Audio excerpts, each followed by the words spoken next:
If your thoughts can turn on the stress response, and those stress chemicals are addictive, then we become addicted to our own thoughts. So then stepping out into that unknown is where true greatness happens, because that's where the person begins to say, what thoughts do I want to fire and wire in my brain? What behaviors will I want to demonstrate in my new life? Can I rehearse them in my mind? And the mere process of mental rehearsal, this is neuroscience now, begins to install the circuits in your brain to look like the experience has already occurred.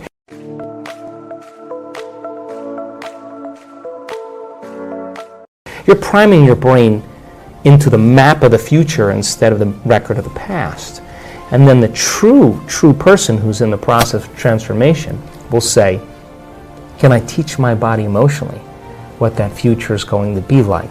Can I begin to embrace the joy of my new life?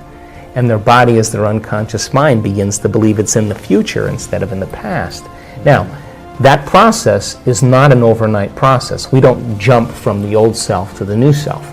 It requires that continuous process of changing our biology. But I can tell you, in observing people who have healed themselves of very serious health conditions, who've healed themselves of some pretty difficult scars from the past, who've overcome addictions, who've created new opportunities and new jobs and new relationships and a new life, had to cross that river. And that is when they're literally, from a biological standpoint, a new personality. And your personality creates your personal reality. That's it. And your personality is made of how you think, how you act, and how you feel. So the present personality who's sitting here today has created the present personal reality called their life. Which means then, if you want to create a new personal reality, you got to change your personality. And that means you got to start thinking about what you've been thinking about and change it. Look at your unconscious habits and behaviors, what you say, what you do, and become conscious of it. And change them. And look at the emotions that have kept you anchored to the past and decide if those emotions belong in your future. And I think the biggest problem is that most people try to create a new personal reality as the same personality, and it doesn't work. So then as we begin to demystify this, and the person starts to say, oh my God, the disease that I have is because it's connected to this personality.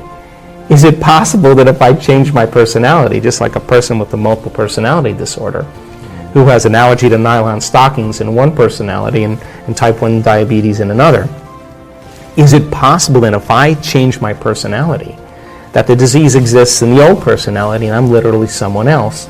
Is it possible then from a biological standpoint that they're healed and changed? So to answer the question, it's difficult because we're breaking out of a biological mold.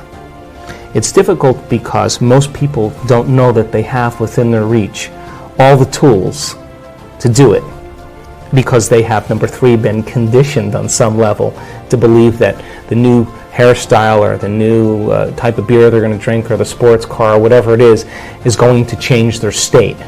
And that's the hypnosis. And when I wrote The Placebo, You Are the Placebo, the biggest thing that I walked away with after writing that book was how hypnotized and programmed we really are. And that's bothered me ever since I wrote the book, because people watch things in their external environment and they accept, believe, and surrender to that information without any analysis, and they're programmed. And so when you and I start waking up and say no to those programs, and we start to think that we're maybe a little bit more unlimited than we're given credit for, and it's not driven for profits or self-interest, but when people start to wake up and say, hey, I healed myself of this condition, I healed myself of Parkinson's, I healed myself of lupus, I've healed myself of cancer, I've healed myself of rheumatoid arthritis, I've healed myself of chronic pain, I healed myself of food allergies. Hey, yeah, I was abused as a child, yeah, that's right, I was beat up by a violent father, and I lived in vulnerability and fear for the last 25 years, but that fear has signaled the wrong gene, and I developed this genetic condition. The doctors said I had no way of healing. But when I overcame that fear and I broke out of it, I started to signal new genes in new ways, and that disease doesn't exist. Let me tell you, if you listen to that woman's story, and you listened to all the trials that she had gone through and how she overcame herself, and she reached a place of such wholeness and self-satisfaction that she could care less if she had the disease, and that's the moment it went away, and you listen to that story, it's going to give you permission on some level that it's possible for you to do the same. You see someone dance the salsa well, you'll dance the salsa better.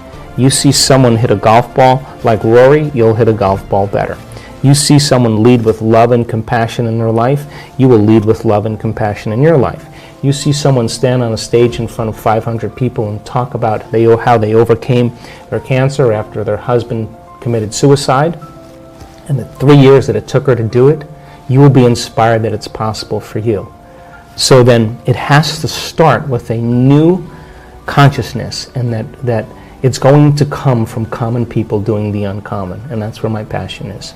We do have beliefs that feel good to us because those beliefs are based on past experiences, and those emotions keep us attached to the belief chemically. It's in our biology, and we tend to think neurologically and feel chemically within experiences then that are connected to the past. So when our beliefs are challenged, we hold on to the emotion, like Jesus had a brother. What? Mm-hmm. That doesn't feel right.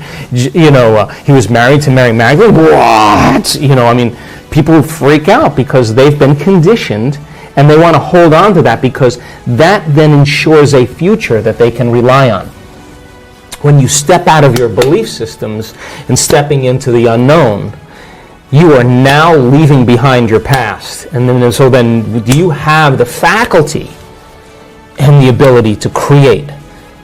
Do you have that ability? If not, because then in order for you to go from that old belief to a new belief, then you better have a plan, and you better be willing to have a new experience that is no longer a wishy-washy belief. It has to be a very strong impression in your biology that comes with an accompanying experience that then changes your biology to understand you believe something else. But that's not the end either, because then you have to question from that point, what is the next belief that helps you to understand the next thing? The person in our work who, I'll use a simple example, has a very, very difficult marriage. And her marriage falls apart, her husband was abusive, and lived by the stress hormones for an extended period of time. Of course, all her energy is going for some threat in her external environment. She has no energy in her internal environment for growth and repair. No energy for long-term building projects. The body is in vigilance. It's always anxious. She's anticipating something bad happening all the time, and she's got food allergies to everything. She's allergic to her environment. She comes to the event, she does the work, it takes her 3 months, and all of a sudden, in one event, she has a breakthrough, and she's eating anything she wants. Now, she's changed her belief about her past because she's no longer saying, I am this way because of my relationship with my husband. See, because when you say, I am this way because I had an abusive father, I am this way because I had a difficult marriage, I am this way because I got fired from my job, what you're saying is, I haven't changed since that event emotionally. And so now you're viewing your future through the lens of the past. When you overcome that emotional state, a memory without the emotional charge is called wisdom. Now you're ready to create a new future, because if you're still attached to the emotion, you're still attached to the past, and you can't create a future. So all of a sudden now, the person has a transformation. She has a shift. She knows that she's liberated from that anxiety. She feels it. And as a result of it, in a matter of moments, Ben, her biology reorganizes to a new mind. And now she's eating, I'm watching her eat pizza, I'm watching her eat a hamburger, she's laughing, and it's sustained. I hope you enjoyed this powerful speech by Dr. Joe Dispenza. Before we continue with our daily practice of completing the inspiring quotes, please consider hitting that like button so this message could spread to other people also. So complete the quote challenge. Today's quote belongs to Dr. Joe Dispenza, and it goes like this. If you want a new outcome, you will have to reinvent a... Write your answers in the comments below the video.